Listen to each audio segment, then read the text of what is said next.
This episode is sponsored by Dr. Chrono by EverHealth, the #1 mobile all-in-one EHR.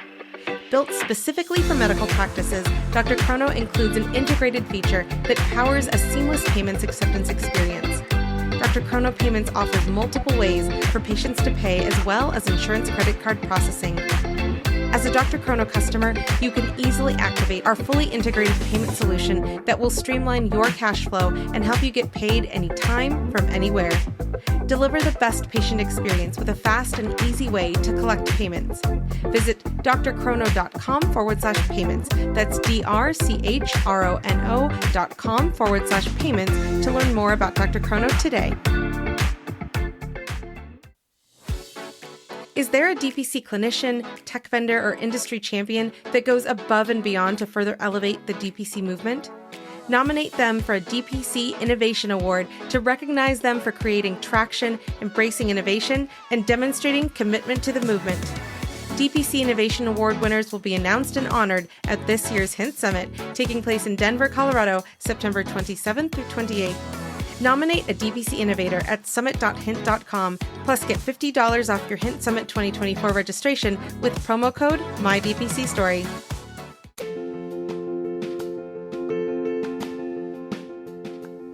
Direct primary care is an innovative alternative path to insurance-driven healthcare. Typically, patients pay their doctor a low monthly membership and, in return, build a lasting relationship with their doctor and have their doctor available at their fingertips. Hey everybody, my name is Dr. Paul Thomas, and for me, direct primary care means delivering affordable and accessible healthcare to my community here in Detroit and beyond. Thanks for joining us today, and this is my DPC story.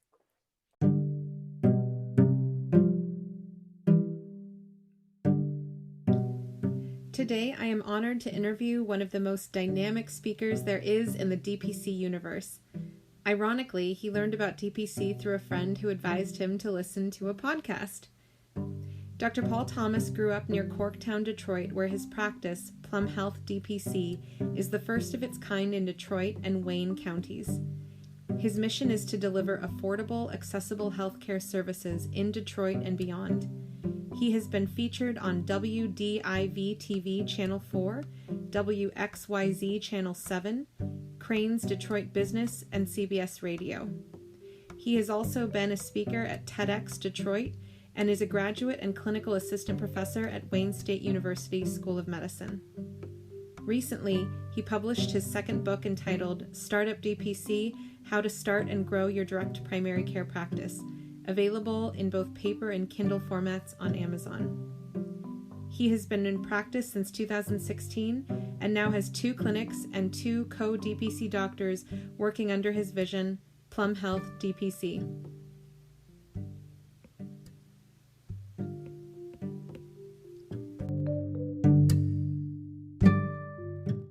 Welcome, Dr. Paul, to the podcast. Thank you so much for joining us today.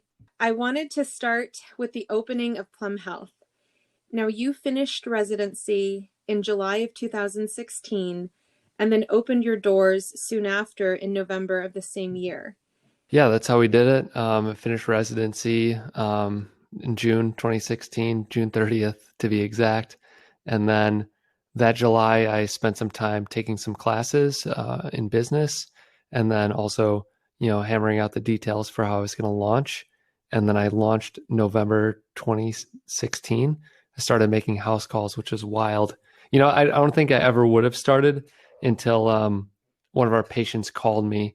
He had signed up and I had 7 or so people sign up. And he had said, is this a real thing or what? And I said, yeah, it's real. He's like, well, I just took my last pill of sertraline and I am now officially out and I need some. So I ordered some, it arrived the next day, and I made a house call the next day to deliver it to him and start taking care of him. And that was my very first patient. That is such a cool story and something that I think patients might not realize that doctors still do house calls these days. I wanted to ask, when you had those first 7 patients sign up, How did you market yourself and the practice in those first few days? Well, I really launched my website in like February or March of 2016. So my friend Tommy helped me design a logo. We built this website together, and it was just there. And I was writing some blog posts. I wrote some blog posts about like why I picked Plum Health and a lot of things like that. And gradually I had a few people sign up. And as they signed up, I just emailed them and said, I'm really just testing the waters here and seeing how many people will sign up.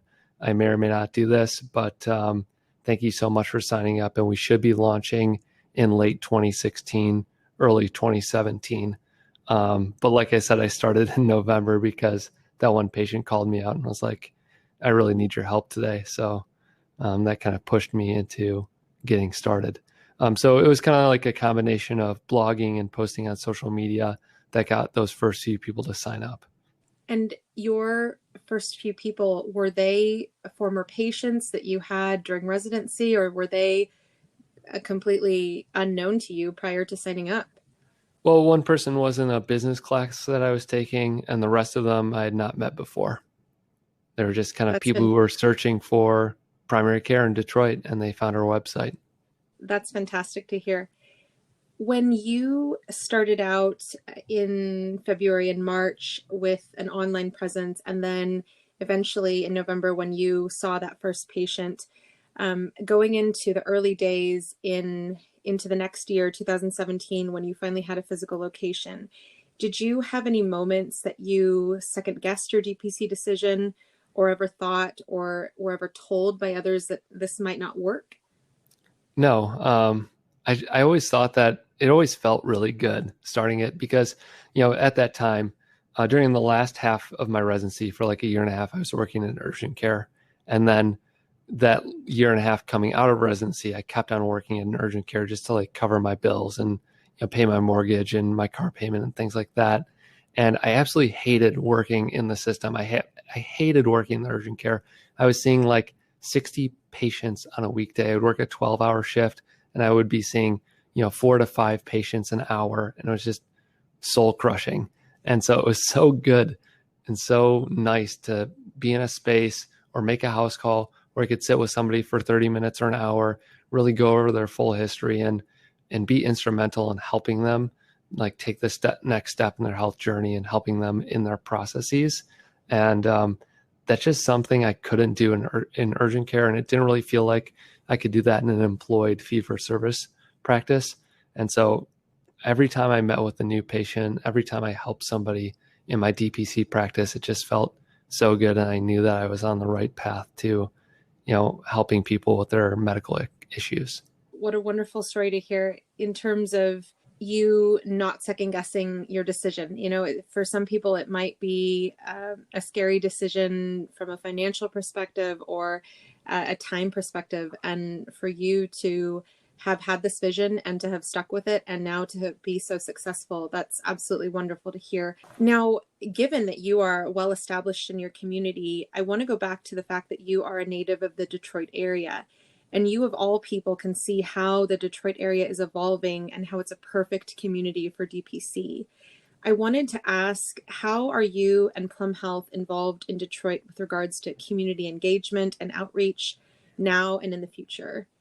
Yeah, I guess I'd want to correct something there. I don't think Detroit's a perfect community for DPC, and I don't think there are any perfect communities for DPC. I think every community has its own challenges and opportunities. And in Detroit, a lot of people have like this blue collar mentality around health insurance. And what I mean by that is like a lot of people who work for Ford, Chrysler, GM, they always have health insurance included in their contracts. So they never really want to pay a dollar over and above their health insurance premiums for like quote unquote better care or direct primary care. And so that was a huge challenge. Educating people on what healthcare is outside of health insurance was a giant challenge in my marketplace. And it made starting this a difficult process. And so I don't really think Detroit is a perfect community for DPC, but in other communities, like say you're in a rural community, you're going to have less people or fewer people in your community. So your pool of patients might be smaller. It's not to say you can't do it there. Or maybe you're in a suburban community where, 90% of the population has health insurance coverage. They may have more money, but perhaps everybody has insurance coverage already. So there's always going to be some kind of battle when you're starting your direct primary care practice with you having to prove how valuable your service is. With that being said, the things that we do in Detroit to really engage with people is I spend a lot of time teaching people about health topics that are relevant. And my preferred medium is making like videos and putting those on YouTube or on Facebook or I just make long form posts on Facebook and Instagram and LinkedIn that are kind of fun, but educational. It's kind of like infotainment. I'm trying to educate my community about important health topics while entertaining them at the same time and being engaging. And you definitely did a wonderful job throughout the start of the coronavirus pandemic, especially where you were posting about what the current situation is in the Detroit area in Michigan. Those were extremely informative. I was drawn in by watching what you had to present and how you presented it. Yeah, totally. I really try to stay level-headed, even keel, and just stick to the facts of like, okay, this is how many cases we're having.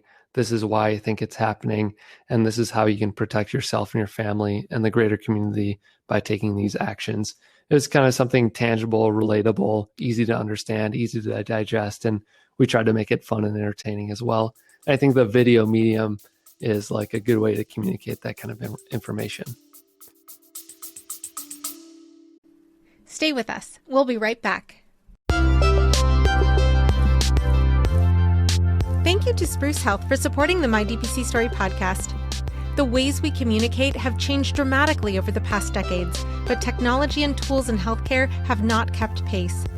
Patients want more access and digital convenience, as well as the ability to text their care teams. Care teams are inundated with more communication and rising expectations, but are still using tools and technology stuck in prior decades. Spruce Health created a solution for the tech-forward DPC practice by creating a communication product designed to serve both the patient and the doctor through intuitive HIPAA-compliant workflows, tagging, scheduled messages, and triage templates ready for use, whether you're on your phone or in the exam room. New users get 20% off for the first 12 months of a paid plan with code MARYAL20. That's MARYAL20. So check out Spruce Health today at sprucehealth.com or check out the link in the show notes.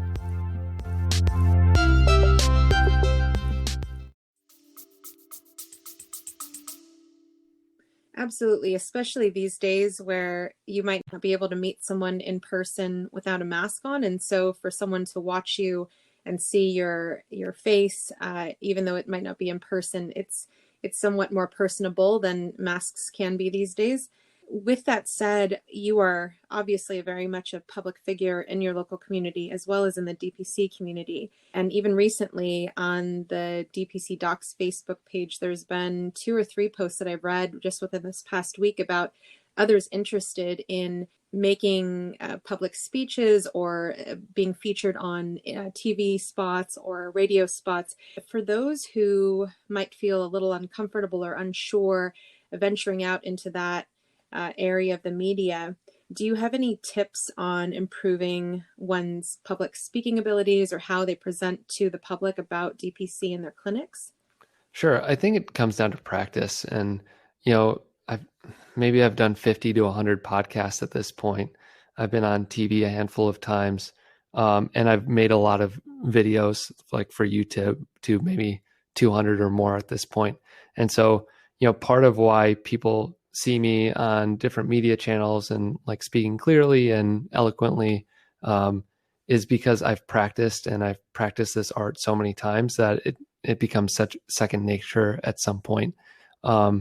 And so my advice to you is if you want to be featured on TV, well, start handing your phone to your medical assistant and have them film you talking about medical topics that are important to you and relevant for your community.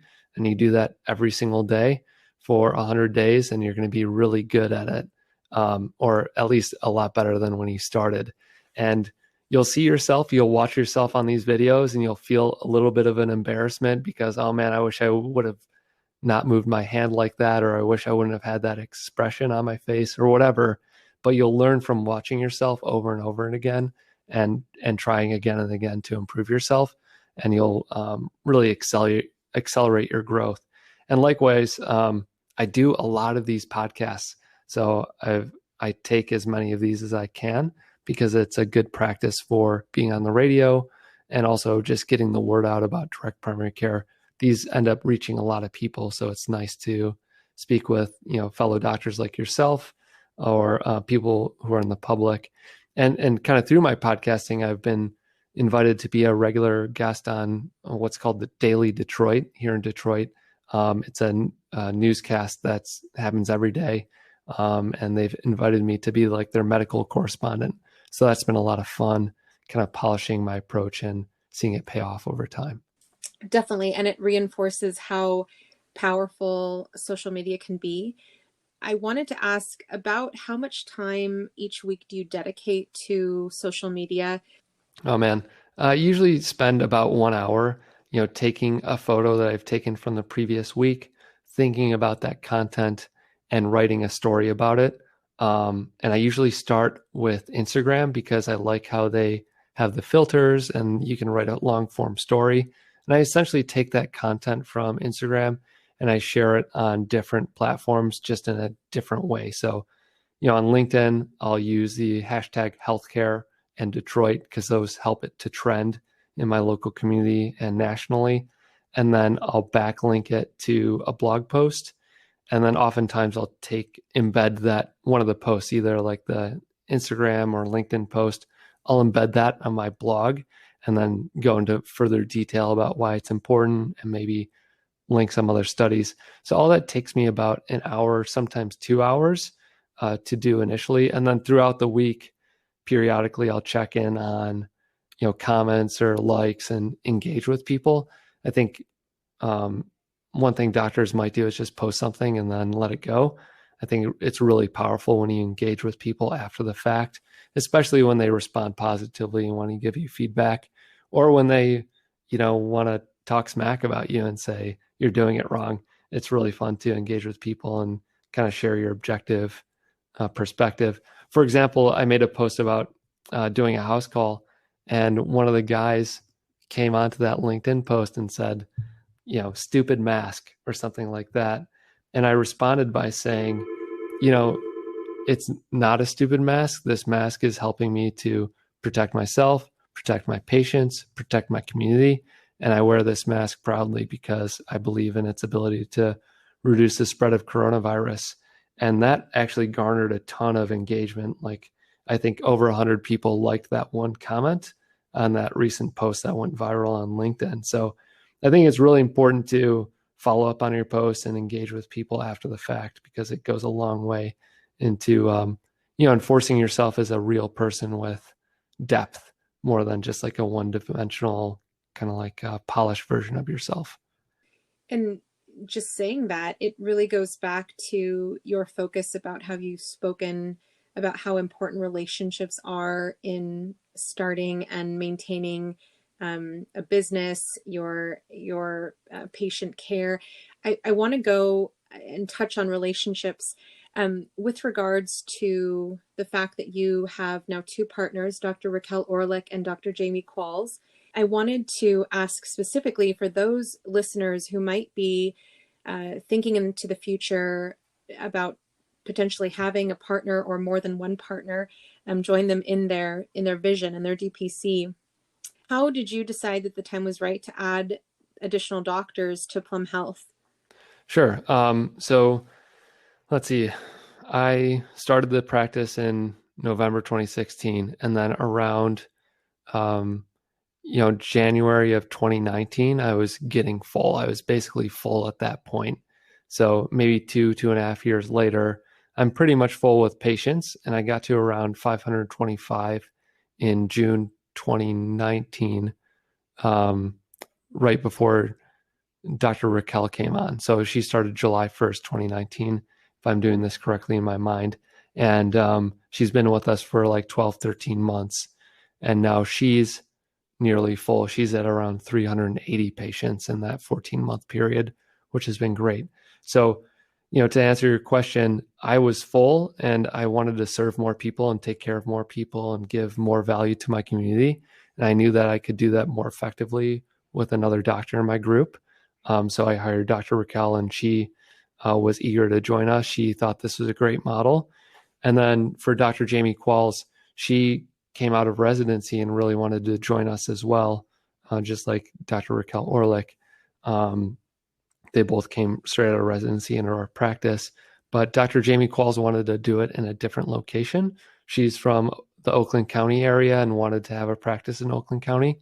So we decided that it would be advantageous to open a second location up in Farmington Hills, which is in Oakland County. And now we're serving more patients in that geographic area. And that feels like home for her. And so she's become an asset for her home community, which I love. I love that story of her, going to medical school, going through residency, and wanting to come back and serve her home community. So I'm really proud of her and what she's building up in Oakland County. In terms of geographic distance, how far is Oakland County from the Plum Health location in Corktown? Yeah, so we're in Detroit, and we're pretty close to downtown Detroit. It's about 8 miles north is the border of Oakland County. And if you've seen the movie 8 Mile with Eminem, that's like the historic 8 Mile that they're talking about in the movie. But that's the dividing line between Detroit and Oakland County. Our offices are about, I think it's like 15 to 20 miles apart. It's about 25 minutes driving between the two offices. So there's a little bit of geographic overlap between the two, but most folks in northern and western Oakland County would find the Farmington Hills office more convenient.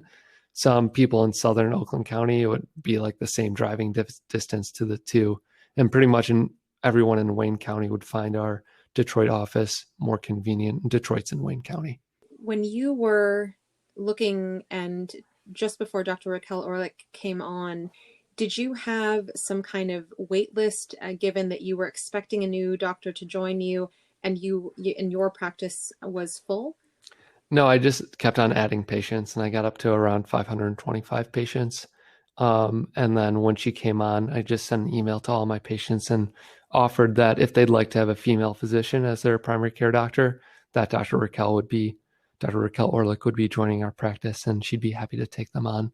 And I'd be happy to, allow them to see her if they felt more comfortable. I want to go back to relationships. How do you balance work and family? Yeah, I think the direct primary care model offers you an opportunity to, work during the working hours and be home when you're not at your direct primary care practice. It really depends on how large you want to grow.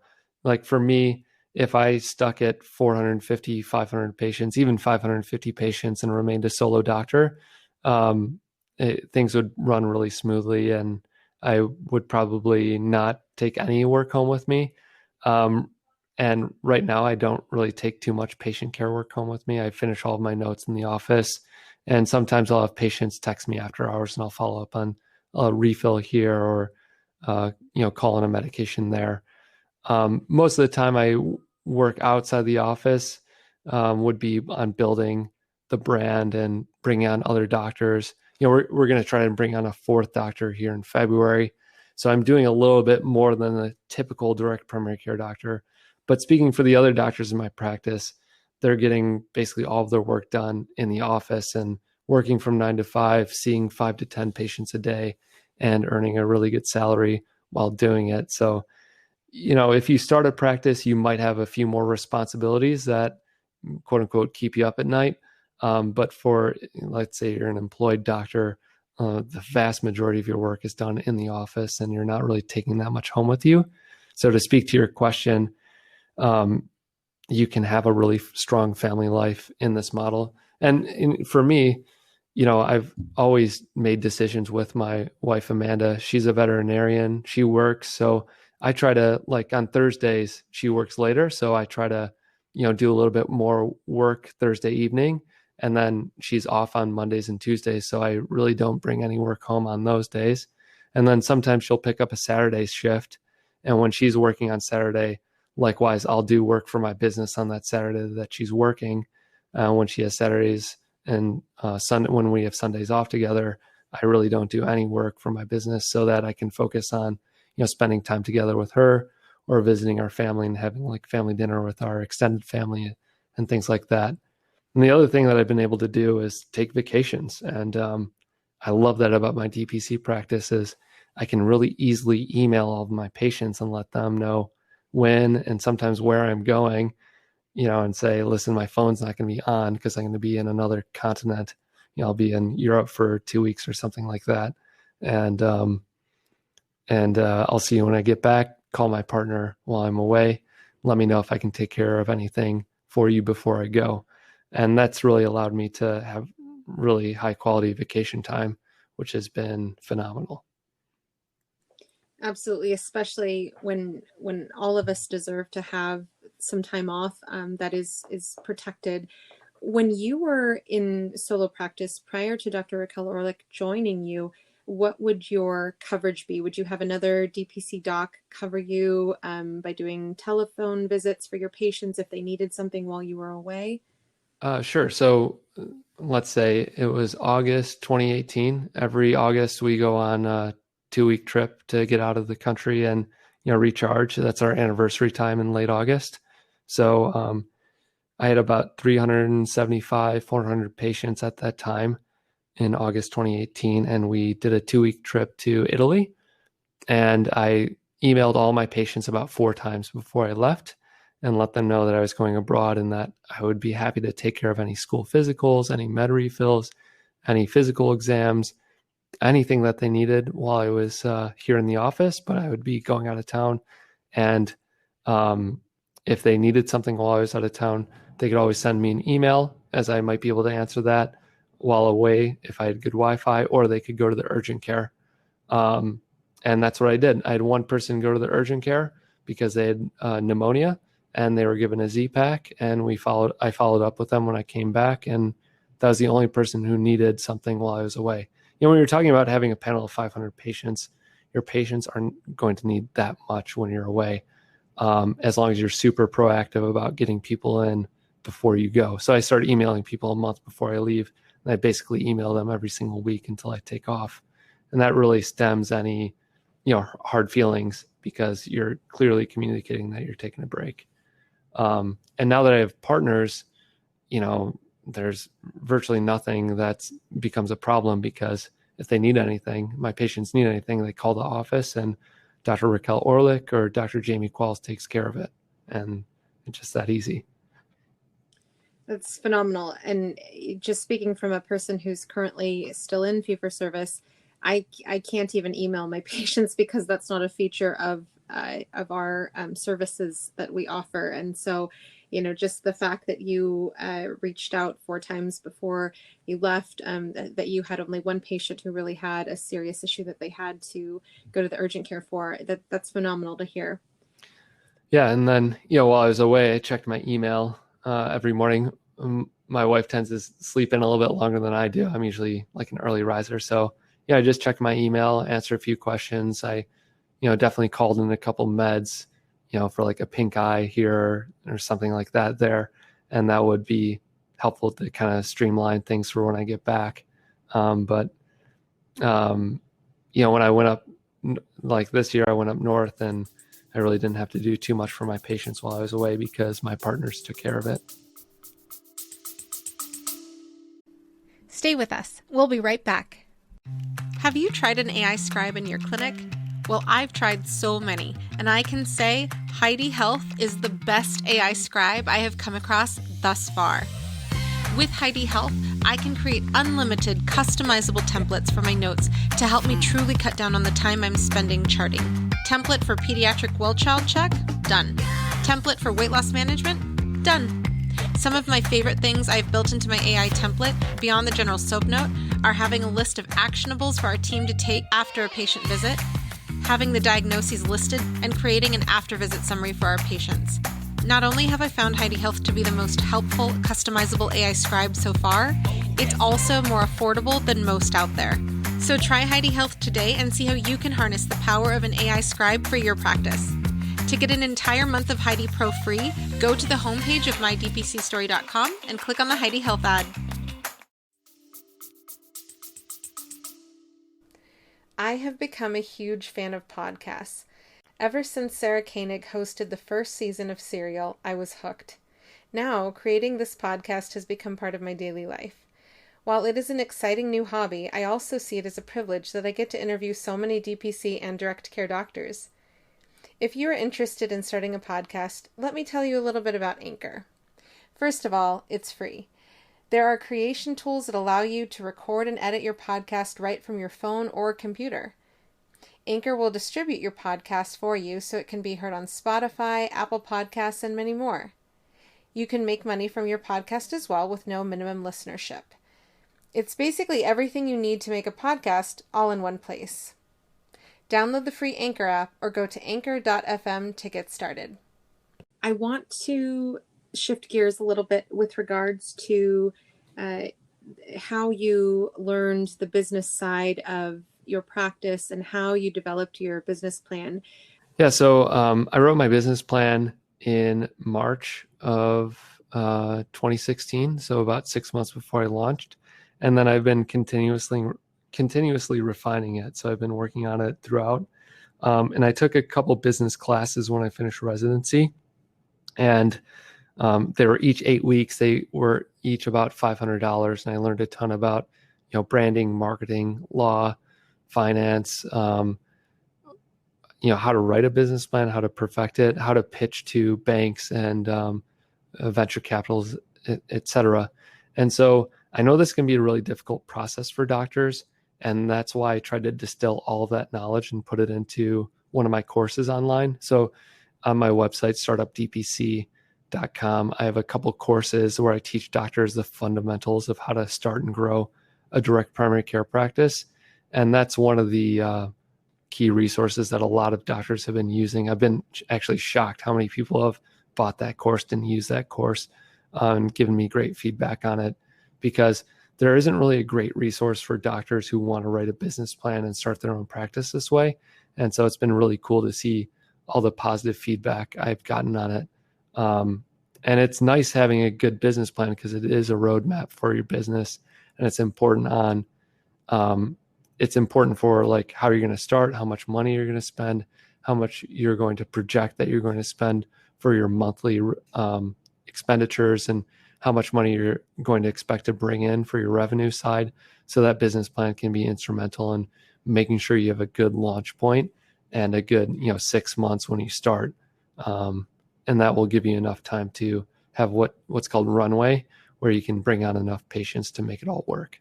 When you look at your business plan and how you're constantly going back to it, I want to ask about, what do you see for Plum Health in the future? You already mentioned adding another doctor come February. Yeah, so like one thing I didn't have in my business plan was like setting up a 401k, but I did that this year because it was important for myself and my employees. Like I want to give my employees a lot of good benefits so that they, love working here and earn a really good income, both like, for their investment side and for their daily expenses. So it was really important to me to put that together. So that's something I've added. And then I didn't really see us starting a second office until we had maybe 3 doctors at this office, and kind of worked out all the kinks with 3 doctors in one office, and then launched a second spot. But Dr. Jamie Qualls was so adamant about serving her home community up in Oakland County.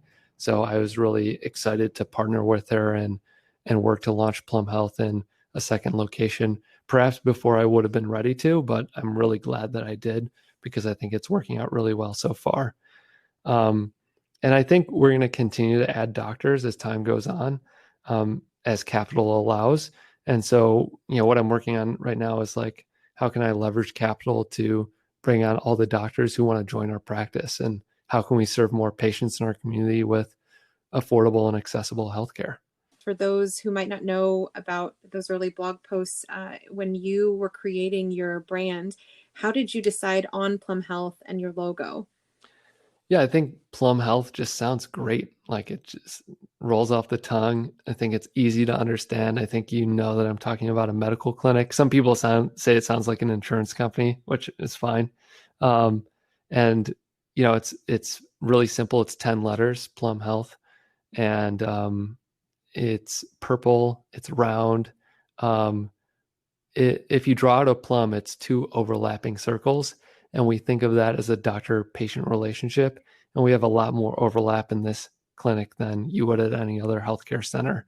So, that's the basis of our brand and why we selected that and what it means to me.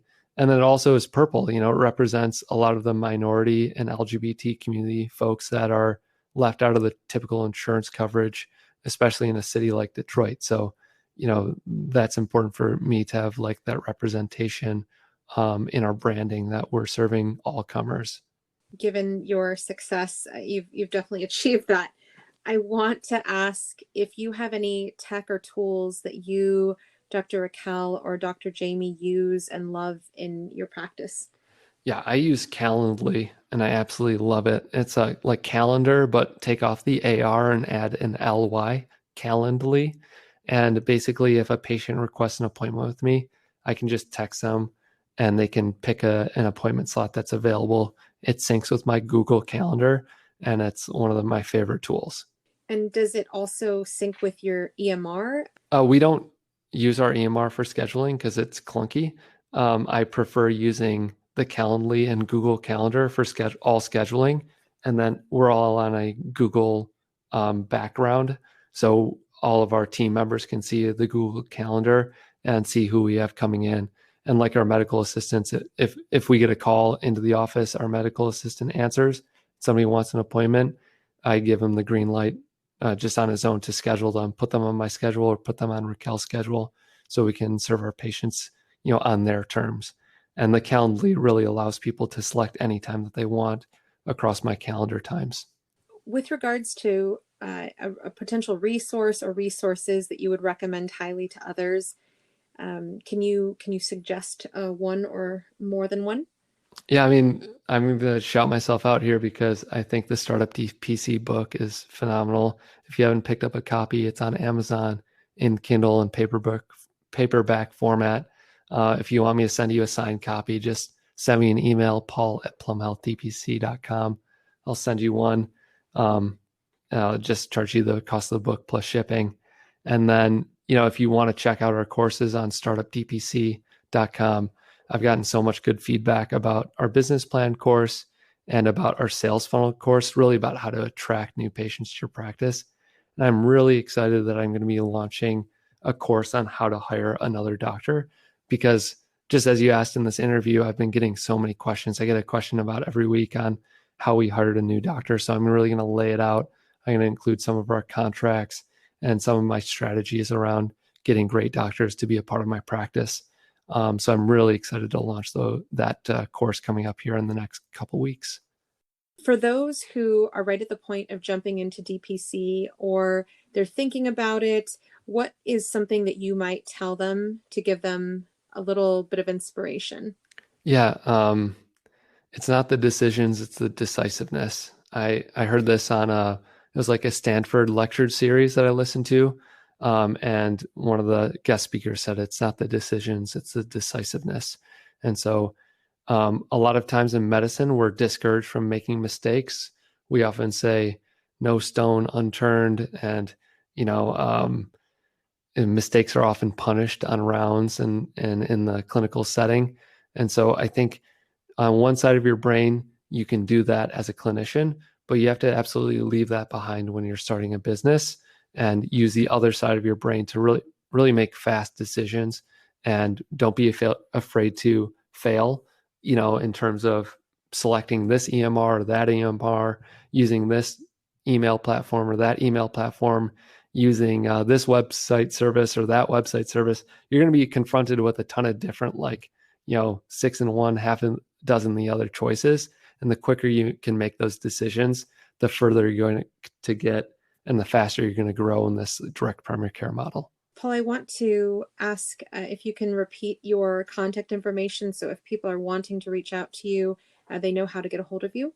Yeah, drop me an email, paul@plumhealthdpc.com, and that DPC stands for Direct Primary Care. Or you can call our office at 313-444-5630. Be happy to answer any of your questions and help you along your journey. For those who might still be in training or those who are just looking to actually see the model, do you accept people to quote unquote rotate in your clinics? Yeah, we do accept some people for a short amount of time. And it really depends on how busy I am. I'm a clinical assistant professor at Wayne State, so I'm teaching students virtually year round by having them rotate through our clinic. And then I also take some residents from my home program and some medical students on like a continuity clinic basis. So it really depends. I really have no problem having somebody here for like a half day or something if they want to see something. But like if you're doing an extended rotation, it is a little bit more difficult. It has happened. I've had students for an extended period, but just as long as it doesn't overlap with my Wayne State students. I want to also make sure that people are aware that you will be speaking at the upcoming Hint 2D Summit. Yes. This September 24th to 25th. Yeah, I'm excited for that. It's going to be rad.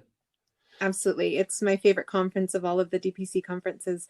You can find more information out about the Hint Summit at summit.hint.com, and more information will be on the website, blog post accompanying Dr. Paul's interview. Registration for the 2-day online summit is $149 and free to residents and students. That's really cool that they're making it free for residents and students. I think that's phenomenal. I'll be there speaking on Friday at 3:30 Eastern time.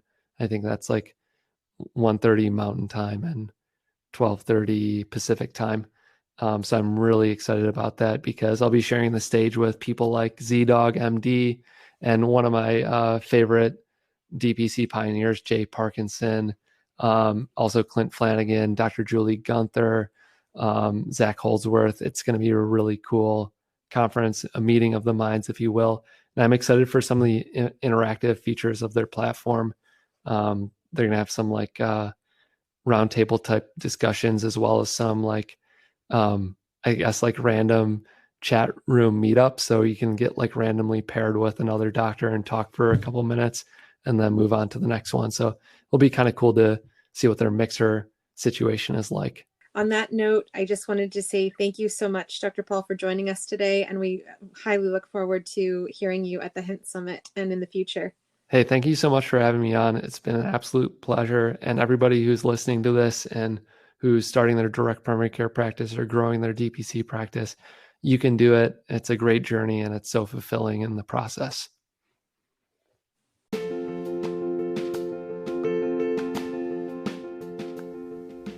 Next week, look forward to hearing from Dr. Marga Zaraga of Genera Health Direct. Until then, this is Marielle Conception. For more information on this episode and much more, please visit mydpcsstory.wixsite.com/mysite. That's mydpcstory.wixsite.com/MYSITE.